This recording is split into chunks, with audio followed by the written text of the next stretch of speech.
Ladies and gentlemen, we are back with our Eibar career mode here in episode 8.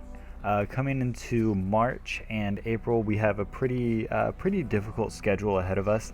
I think in this episode we have Barcelona at the end, and then in the next episode, I believe our second game in that episode is going to be against Real Madrid. And I think even the episode after that, we have Atletico Madrid or a couple other big name teams. Valencia, I believe, is also in there. So we have a pretty difficult schedule ahead of us. Feeling pretty confident though. The team's playing pretty well.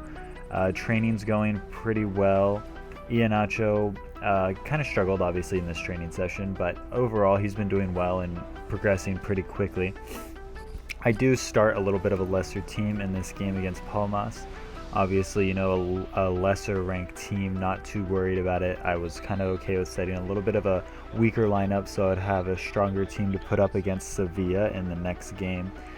So I actually do start Ryan Gauld in this game, which a little controversial decision in my part because, he hasn't really been playing that well. He's completely out of form, so this was definitely his game, if ever, to come back into form. Here in the third minute, Isaiah Brown manages to kind of clip the ball right there, and Ryan Gauld plays Iheanacho right into the middle of the pitch, and he slots it away with his left foot. Really good to see that goal kind of come out, obviously, because it involved three new players that I got into the squad, and Ryan Gauld obviously being the big one, trying to fix his form overall. Here in the 13th minute, you're going to see 10 minutes after Iheanacho scores his goal, he gets sent off the game because I make an incredibly stupid challenge here. The second I did it, I knew I messed up and completely messed everything up for this game. But if there was ever a player to get sent off, I'm glad it was Iheanacho because I don't plan on using him against Sevilla, and he's going to be right back in the squad available for me to go up against Barcelona. So, at the end of the day, it is what it is. 20 minutes after that, they go ahead and slot a goal away and tie it 1-1. At that point, I was a little worried, to be honest, especially with 10 men. Didn't really know how I was going to set up the line. I believe that I actually moved Ryan Gauld up to striker and just played without a center attacking mid until the second half until I brought on another striker. But you see here, kind of disappointed not to get that goal straight away with Adrian. It was a beautiful cross from Ryan Gauld. I would have loved to give him the assist right there.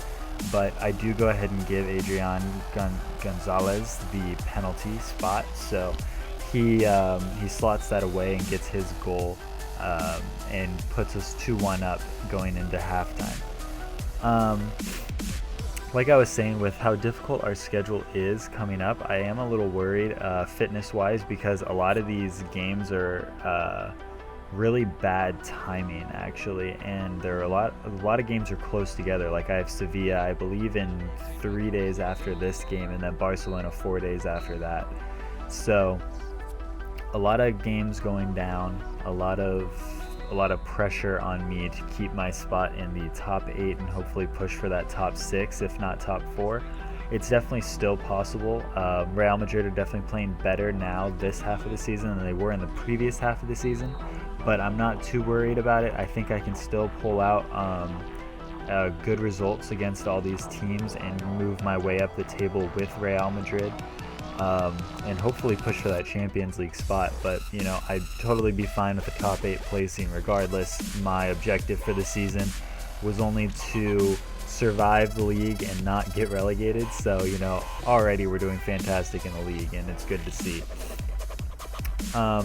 Overall, the team's been playing pretty well. A little shaky in this game, but when you're down to 10 men, it's understandable.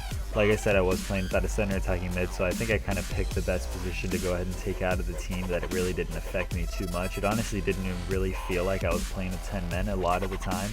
There were definitely moments where you could tell there was one person missing, where I could have had that one perfect pass and kind of slotted everything away, but it is what it is.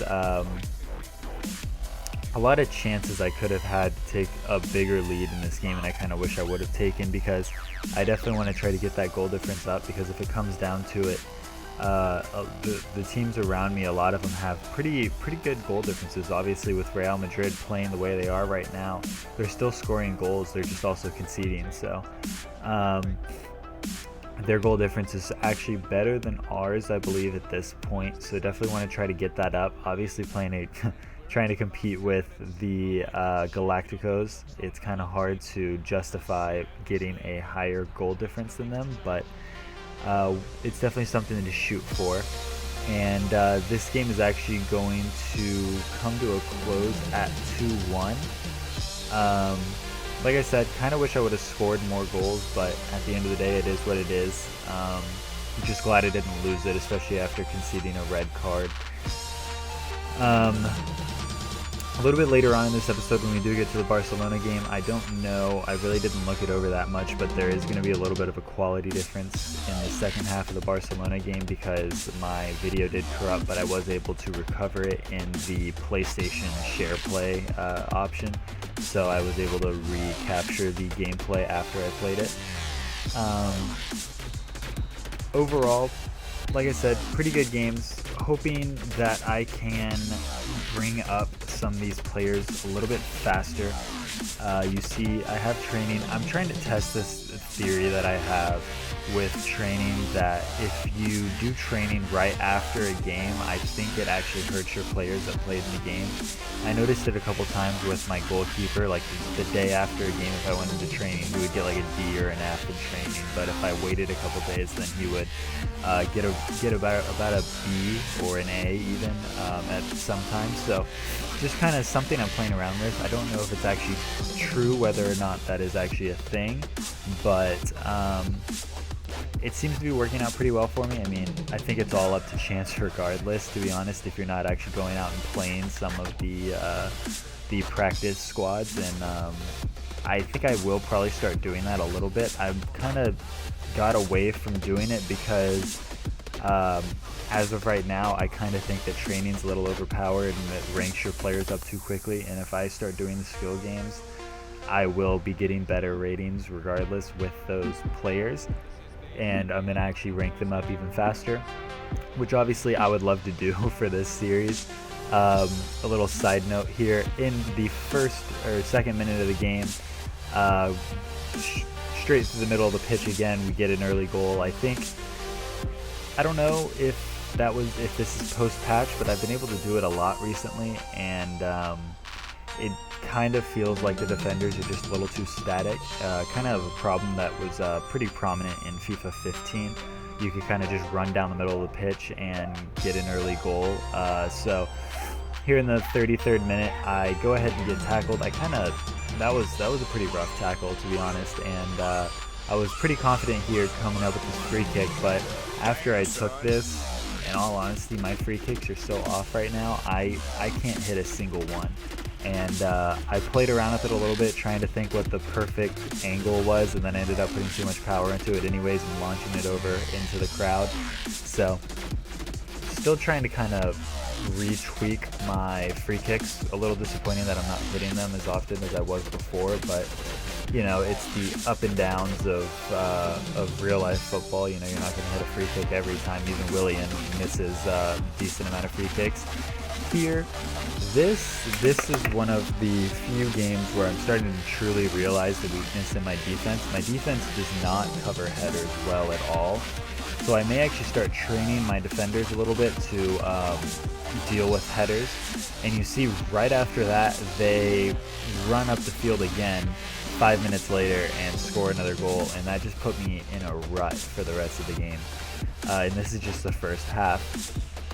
You know, I wasn't even feeling that bad in this game. I still felt like I was doing well. I wasn't keeping enough possession, which I have been having problems with these past few episodes. But I was still feeling pretty confident against this team, and it was kind of frustrating that I wasn't able to get the goals that I needed to pull this result out, especially in this first half. But coming into the second half, I felt the same way. I couldn't find anything comfortable enough to actually take the lead in this game. Which I don't know, that's partially because of the lineup I put out. Few of the players, like I said, were a little tired because they did play in the previous game.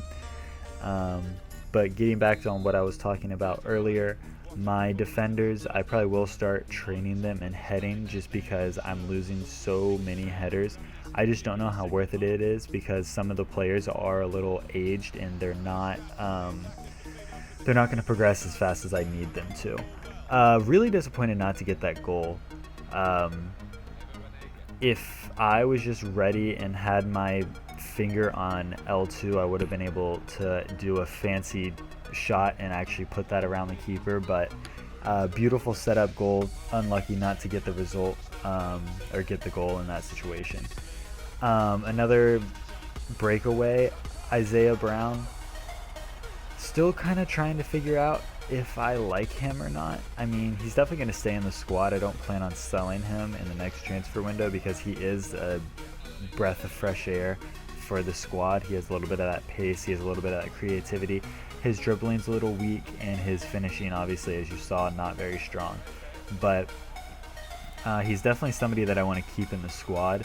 I also brought Bergeron into striker in this game because I brought Inui in on the left mid position, but I kind of needed somebody to come in for a striker, and clearly I should have put them the other way around because Bergeron can't hit the broadside of a barn, and I really don't like him as a player in this game. I think I need to sell him definitely and move him on in the next transfer window.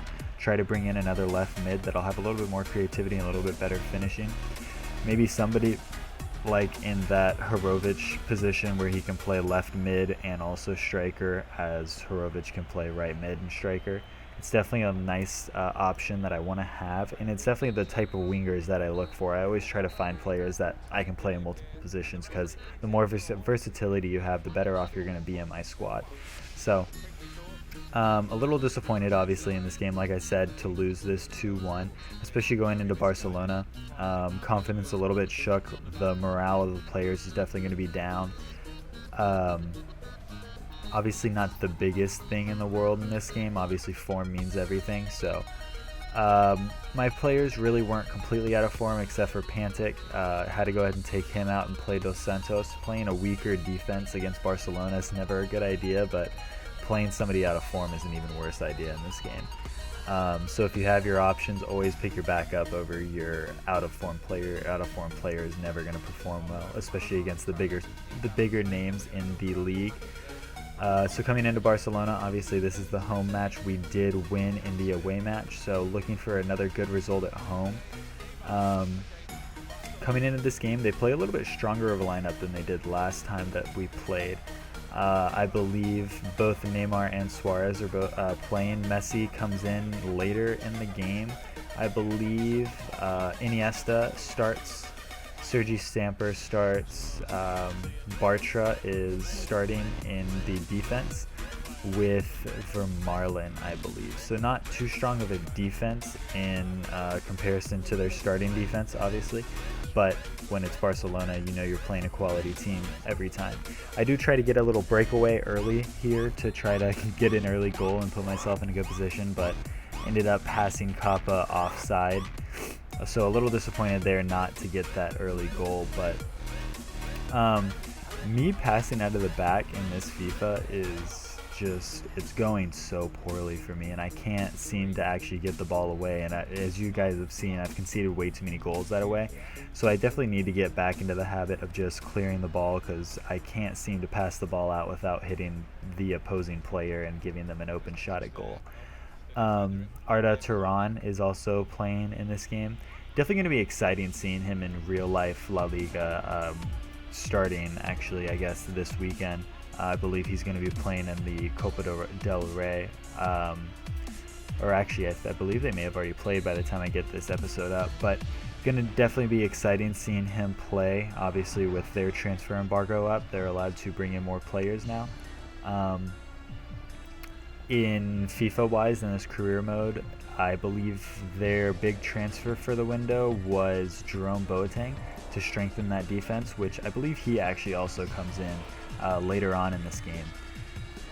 But overall, the first half, we managed to get out 0-0, I believe, as you guys are going to see obviously here in a minute. We have a couple other chances going back and forth before the end of the half, but it was a lot of midfield battles, which for me was fantastic, because obviously I didn't want to give up any of those chances.